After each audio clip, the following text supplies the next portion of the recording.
Іш қату жай нәрсе емес. Бұл ішкі уланудың алғашқы белгілері. Көп адам елемейтін, бірақ ағза үшін өте қауіпті белгі.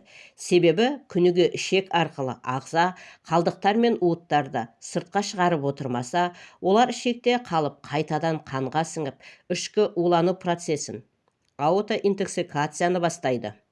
Бұл жағдайда бауыр мен бүйрекке салмақ артып, теріде бөртпе шығады, ал ауыздан жағымсыз иіс шығып, шаршағыштық, ашушаңдық, ұйқысыздық, бас айналуы, бас ауруы, тәбеттің жоғалуы сияқты белгілер пайда болады.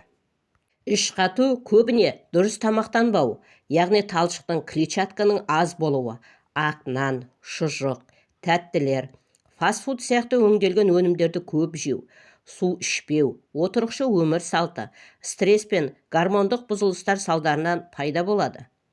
Кейде ол қалқанша бездің баяу жұмысы, гипотиреоз, бауыр немесе өт жолдарының бұзылысы, ішек микрофлорасының бұзылуы, тіпті ішекті политтер немесе түйіндер сияқты аурулардың белгісі болуы мүмкін. Ішек күніге кем дегенде бір рет толықтай босап тұруы қажет. Егер бұл 2-3 күнге созылса, ол ағзаның уыттарымен толып, иммундық жүйенің әлсіреуіне себеп болады. Ұзақ іш қату кезінде ішектегі зиянды бактериялар көбейіп, пайдалы бактериялар азаяды.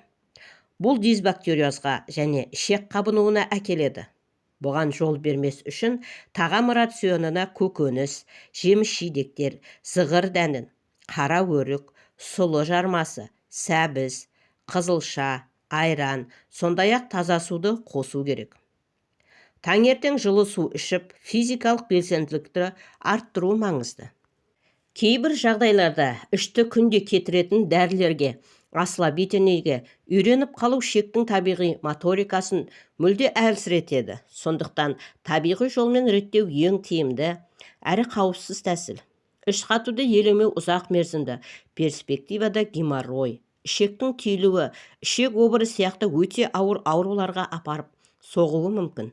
Сондықтан іш қату жай ғана ыңғайсыздық емес. Ол ағзаңыз сізге мен улануға бет алудамын деп берген алғашқы ескертуі екен ұмытпағаныңыз үшін.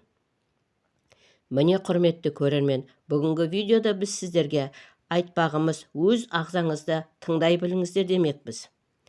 Ауырмаңыздар. Келесі видеода кездескенше аман сау болыңыздар. Егер ақпаратымыз пайдалы болса, арнамызға тіркеліп, лайк басып, пікір қалдырып, қоңыраушаны баса кетуді ұмытпаңыздар. Сіздердің әрбір қолдауларыңыз біз үшін өте маңызды. Дендеріңіз сау болсын, ақпаратымыз пайдаларыңызға жарасын.